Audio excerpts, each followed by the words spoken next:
আসসালামু আলাইকুম। আমার হাতে যে রাউটারটি দেখতে পাচ্ছেন, অনেকে ভাবতে পারেন এটা আবার কিভাবে রাউটার। এটা একটি ওয়াটারপ্রুফ আউটডোর রাউটার, অর্থাৎ আপনি এই রাউটারটিকে ঘরের বাইরে রাখতে পারবেন।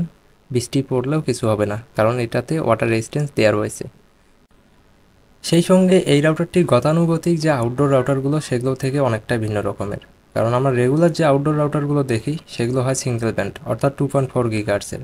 কিন্তু এই রাউটারটি হচ্ছে একটি ডুয়েল ব্যান্ড আউটডোর রাউটার, অর্থাৎ এটা হচ্ছে একটি ডুয়েল ব্যান্ড 1200 এর রাউটার, এবং এটার মডেল নাম্বার হচ্ছে কম্পাস্ট EW84। আজকে আমি এটার আনবক্সিং করব এবং দেখাবো এর মধ্যে কী কী রয়েছে। প্রথমে বলে রাখি, এটির একটি ওয়ারেন্টি কার্ড রয়েছে। এটার ওয়ারেন্টি হচ্ছে 1 বছর। রাউটারের বক্স কন্টেন্টে মোটামুটি আপনারা যা যা পাচ্ছেন আমি এক নজরে দেখাই দিচ্ছি। আর এইসব আউটডোর রাউটার কারা কিনবেন? যারা মূলত আপনার ঘরের রাউটারের সিগন্যালটিকে বাইরে অনেক দূর পর্যন্ত পেতে যাচ্ছেন, আপনার অফিস বা বাসা বাড়ি, অথবা অনেকে এইরকম আউটডোরে হটস্পট জোন করতেছেন, তাদের ক্ষেত্রে এই রাউটারগুলো অনেকটা কাজের। মোটামুটি রাউটারের বক্স কন্টেন্ট এই পর্যন্তই। কিছু যন্ত্রাংশ এবং সেই সঙ্গে একটি পাওয়ার অ্যাডাপ্টার দেওয়া রয়েছে। এটি হচ্ছে একটি 48 ভোল্টের পাওয়ার অ্যাডাপ্টার। অর্থাৎ এইরকম একটি পাওয়ার অ্যাডাপ্টার থাকলে আপনারা যে সুবিধাটা পাবেন, আপনার ঘর থেকে 15-20 মিটার দূরে অনায়াসে আপনি ক্যাট 6 কেবলের মাধ্যমে রাউটারটিতে পাওয়ার এবং ইন্টারনেট সংযোগ প্রোভাইড করতে পারবেন। আউটডোর রাউটারগুলোতে যেহেতু এক্সট্রাভাবে কোনো প্রকার ইলেকট্রিসিটি প্রোভাইড করতে হয় না, তাই এটা অনেকটা কাজের। আর এখানে যে অ্যান্টেনাটা দেখতে পাচ্ছেন, এগুলোকে মুভ করা যায়, এবং এটার ডিবিআই হচ্ছে 5 dBi।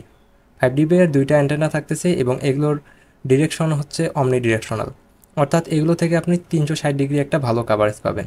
রাউটারটি দেখতে একদম ধবধবে সাদা, এবং এই ছিল এর ওভারভিউ। এখন আপনারা যদি আমাকে প্রশ্ন করেন এটার রেঞ্জ কীরকম, তাহলে আমি উত্তরে বলবো, যেহেতু আমি এখন পর্যন্ত এই রাউটারটি আউটডোরে ব্যবহার করে বা ইনডোরে ব্যবহার করে ওইভাবে রেঞ্জটা টেস্ট করিনি, তাই আমি আপনাদের এই বিষয়ে বলতে পারবো না। তবে আমি বলতে পারি, আপনারা যে ইউটিউবে বা ফেসবুকে ভিডিওগুলো দেখেন আউটডোর রাউটারের রেঞ্জ বিষয়ে, সেই বিষয়ে হালকা একটু ধারণা দিই, তাহলে বুঝতে পারবেন। সাধারণত আপনারা দেখেন যে একটা রাউটার থেকে 400-500 মিটার অথবা 1 কিলো রেঞ্জ দিচ্ছে। এই রেঞ্জটা সাধারণত আউটডোর রাউটারগুলো ওপেন স্পেস মানে ফাঁকা জায়গায় দেয়, কোনো প্রকার বাধাবিহীন বা হালকা বাধায়। কিন্তু এগুলো যখন গাছপালা বা ঘরবাড়ির ভিতরে ব্যবহার করা হয়, অথবা এই রাউটারগুলোকে যখন আপনারা কোনো বাজারে ব্যবহার করবেন, সেক্ষেত্রে আপনি 150 মিটারের আশেপাশে, মানে 100 মিটার থেকে 200 মিটার, এবং ম্যাক্সিমাম ক্ষেত্রে এটা 250-300 মিটার হতে পারে। তবে আমার ধারণা এই রাউটারটি হয়তো বা 150 মিটারের আশেপাশে একটা ভালো রেঞ্জ দিতে পারবে।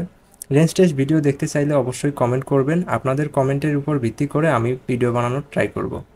আর এই যে পাওয়ার অ্যাডাপ্টারটির কানেকশন হবে, এখানে একটি ল্যান্ড পোর্ট রয়েছে, এখানে একটি পিওইতে যে শর্ট পিসটি লাগাবেন, অর্থাৎ আপনি এই শর্ট পিসটি ব্যতীত বড় ক্যাট 6 কেবল লাগাইতে পারবেন এখানে 15-20 মিটার, এবং এক প্রান্ত যাবে পিওইতে, এক প্রান্ত যাবে হচ্ছে কম্পাস্টের রাউটারটিতে।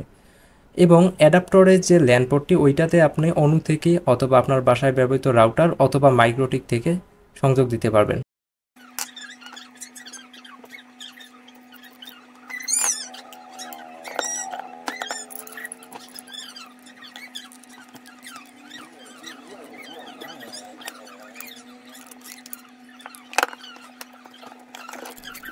মোটামুটি আমার কানেকশন অলরেডি শেষ, আপনারা দেখতে পাচ্ছেন। আর এটাকে আপনারা যদি এপি মোডে কনফিগার করেন, তাহলে হচ্ছে হটস্পট জোনের ক্ষেত্রে অনেক ভালো কাজ করবে, এবং আপনারা মাইক্রোটিকের সঙ্গে বা আপনার বাসা বাড়িতে ব্যবহৃত রাউটারের সঙ্গে ব্যবহার করতে পারবেন। রাউটার মুডটি সাধারণত অনুর ক্ষেত্রে ব্যবহার করা হয়। এখানে যে অ্যান্টেনাগুলো, এগুলো আপনারা ইনস্টল করে নেবেন। আর এগুলোকে যেহেতু মুভ করা যায়, এক্ষেত্রে আপনারা উপরে দেওয়ার পর একটু যদি মুভ করে দেন, অ্যাঙ্গেল করে দেন অ্যান্টেনাগুলোকে, তাহলে আপনাদের চাহিদা মতো বিভিন্ন দিকে আপনারা মুভ করে আপনাদের রেঞ্জটিকে কাঙ্ক্ষিত জায়গায় পৌঁছে দিতে পারবেন। তবে এসব রাউটার কেনার ক্ষেত্রে অবশ্যই সতর্ক থাকবেন। ইউটিউবে যে ভিডিওগুলো থাকে, এগুলো দেখে আহামরি একটা সিদ্ধান্ত নিয়ে নেবেন না। অনেকের প্রয়োজনবিহীন এগুলো কিনে ফেলেন। তো আমার পক্ষ থেকে এই একটা সাবধানতা অবলম্বন করার জন্য বলছি। ভিডিওটি শেষ পর্যন্ত দেখার জন্য ধন্যবাদ। ভালো থাকবেন, সুস্থ থাকবেন। আল্লাহ হাফেজ। দেখা হবে নতুন কোনো ভিডিওতে।